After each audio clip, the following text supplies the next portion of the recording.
Hello and welcome to the first of a series of 3 modules about professional behavior. This one is Professional Behavior, the Basics, and my name is Sandy Nadelson. I'm one of the UF300 instructors, and I hope that you will learn from these modules. They will provide some basic information, some of which you'll be like, oh, well, I already know this. This is not anything new to me. But hopefully you will find some new things, particularly when it comes to citing. I have had over the years many students who have had questions about citing and referencing and about where the line of plagiarism and self-plagiarism is, and so that's some of the information we'll be covering in these 3 modules. But starting off, just kind of a general overview here.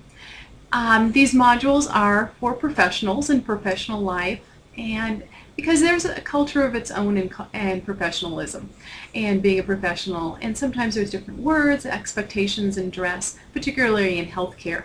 I know not all of you are healthcare workers. That's my background. And we have some students who understand this, and probably many of you are already professionals and work within the professional world, but there are some students who do not and haven't come from that background. So this is for them. And once again, I hope you'll pick some things up too. Sometimes students lack understanding, and if you don't know what you don't know, it's hard to learn. So this is going to go over some of those to help transition people into the professional role and what is expected.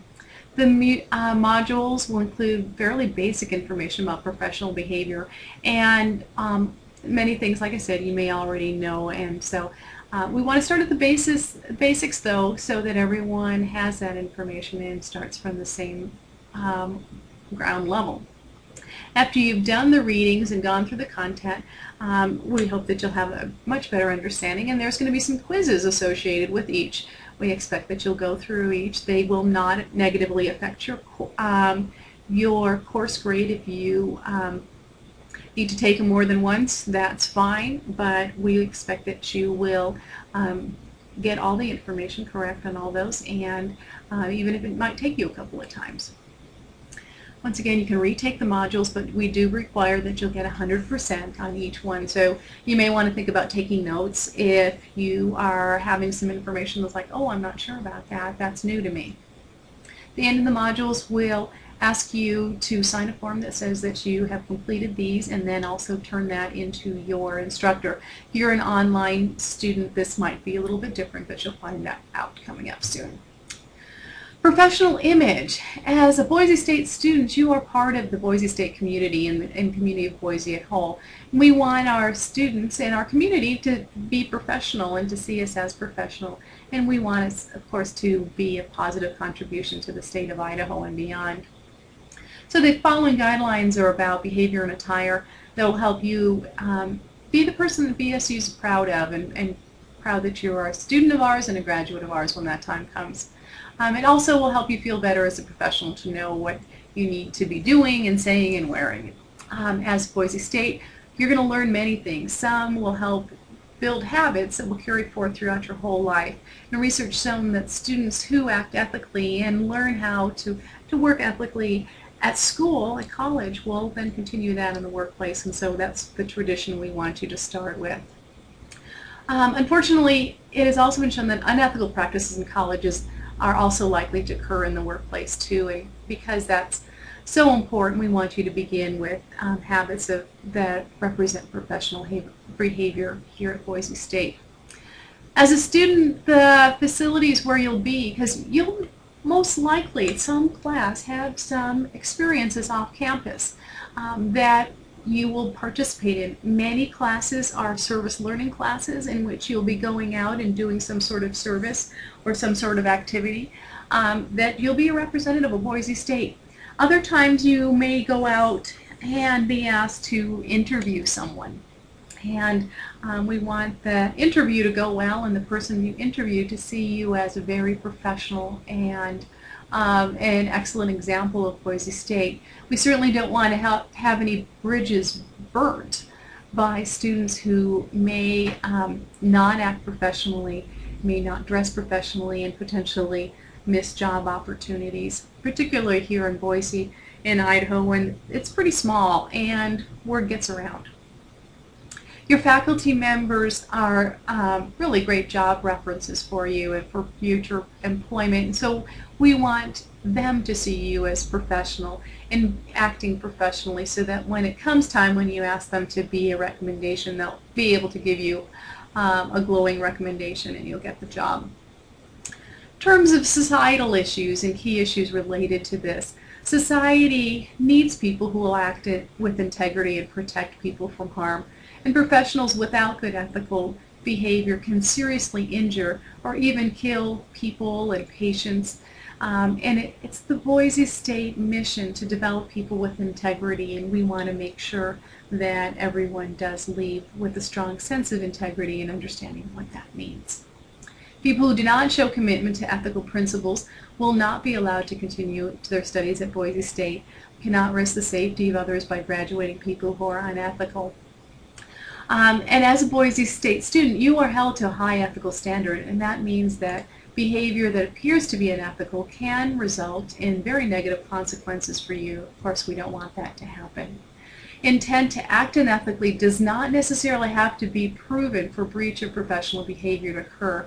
For example, leaving out references on a written paper, whether intended or not intended, can result in sanctions against you as a student, and we'll be talking more about referencing.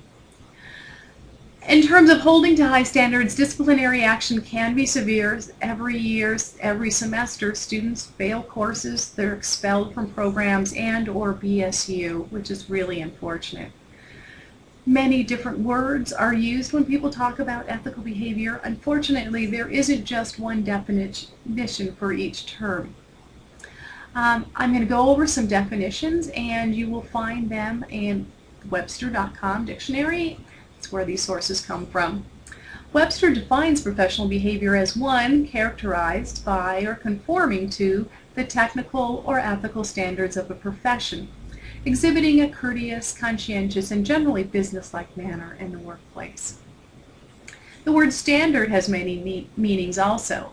Webster's definition for that includes something established by authorities, custom, or general consent as a model or example. This more simply means that a standard is an expected action or level of behavior. Another key important word when talking about professionalism is respect, and that is a high or special regard, esteem, the quality or state of being esteemed. Another important term, courteous. Webster defines that as marked by respect for and consideration of others. Integrity. Integrity, according to Webster, is firm adherence to a code of especially moral or artistic values. Keywords in the defining integrity include doing what is right, fairness, and honesty. Cheating is a kind of dishonesty. According to Webster, it includes acts that, I quote, to deprive of something valuable by the use of deceit or fraud, to influence or lead by deceit, trick, or artifice. One can deprive others of or themselves when they cheat, and here's an example. If a student does not study for a test but uses crib notes to pass, that student is depriving himself or herself of important knowledge needed for the course and for career. An example of unauthorized collaboration on a term paper when work is supposed to be done independent is another form of cheating. Students that do this deprive themselves of the opportunity to learn about the topic and become better writers. Plagiarism is also another form of cheating.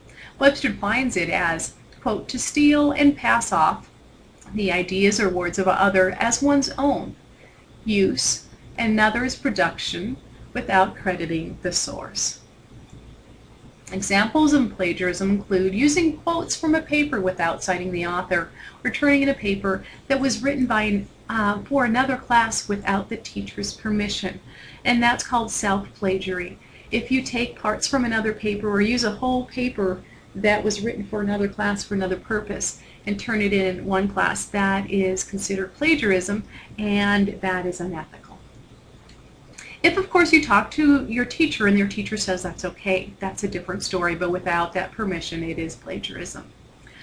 Examples of plagiarism include having someone else write a paper, buying a paper, or copying text that is in an online site or in a book. Plagiarism and intent. You will notice that there is no mention of intention in this definition. That means that plagiarism can occur without the writer being aware of it. And this is why it's very important to know how and what to reference in terms of material. According to the Boise State Office of Student Rights and Responsibilities, academic honesty includes acting in a way that upholds the basic values of honesty, trust, fairness, respect, and responsibility. Loss of integrity, then, includes acts of dishonesty that undermine the work of other students, the teacher, and the institution. In terms of norms, norms are standards for behavior, and they can vary greatly between groups of people. What is considered acceptable behavior is oftentimes not written down and can be hard to determine when one is new to a profession. Some expected behaviors are written as laws, codes of conduct, and policies. Most of the behaviors described in these modules are influenced by ethical principles, codes of conduct, as well as BSU and local agency policies. There are three main documents that students need to be aware of and follow in terms of basic behavior and ethical codes. First of all, there's a code of conduct for Boise State. In addition, many of the programs, such as nursing, education, and respiratory care, have student handbooks that describe expected behaviors. In addition to that, various professional organizations like engineering, nursing, and education all have standards and code of ethics and code of behavior which are written down and need to be followed by students in those programs.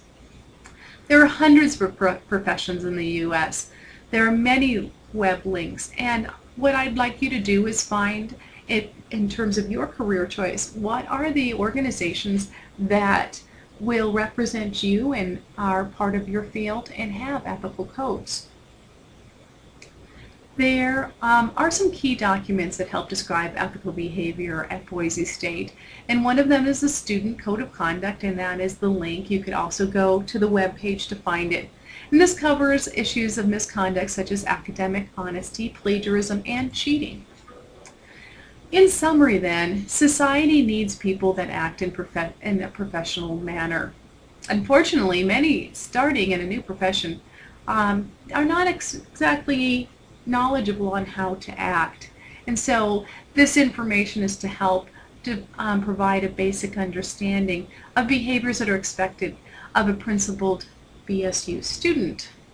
For additional information, it's important that you know the policies regarding academic honesty. Please read the previous listed websites, such as the Boise State Student Conduct Code. And if you have questions, your faculty will be happy to talk to you about academic honesty and professional behavior. There are going to be more modules coming up. We'll provide more distinct information. I also recommend you to look at the Boise State website, and the library website has information on citing sources. There is also information on ethics and ethical principles in these two sites. So now, I would recommend that you go and take the quiz once you feel that you're ready for it.